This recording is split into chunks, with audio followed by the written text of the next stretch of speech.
Hi, thanks for tuning in today for the Devotional with me. I want to talk to you about a teaching of Jesus. It's the one of the wise and foolish builders. There's at least one popular song that comes to mind that pulls from this passage. Maybe it comes to your mind too.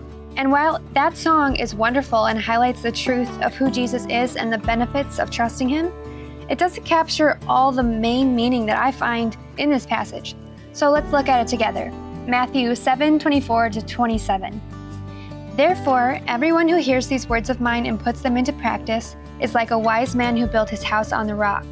The rain came down, the streams rose, and the winds blew and beat against that house. Yet it did not fall, because it had its foundation on the rock. But everyone who hears these words of mine and does not put them into practice is like a foolish man who built his house on sand. The rain came down, the streams rose, and the winds blew and beat against the house, and it fell with a great crash. So that version was from the NIV, and it says, hear these words of mine and put them into practice.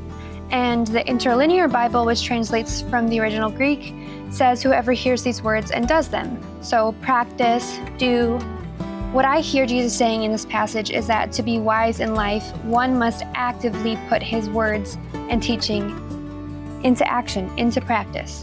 Being someone who weathers the inevitable storms of life takes intentional action, practice, and faithfulness. It's not passive. It's building a life on a foundation of truth and his word and practicing what he says. So does the grace of God rescue us and cover us time and again in our failures? Yes. But does God also desire for us to live wisely? Yes. We don't decide when the rains come, the streams rise, and the winds beat against us. Surely the storms do come. But the good news is we don't have to design the blueprints for the foundation and structure of our metaphorical houses. The Lord has given us his word, and he's faithful to his promises. He tells us to obey him, hear him, and obey him. So we can decide whether we hear his words and whether we faithfully and consistently put them into action.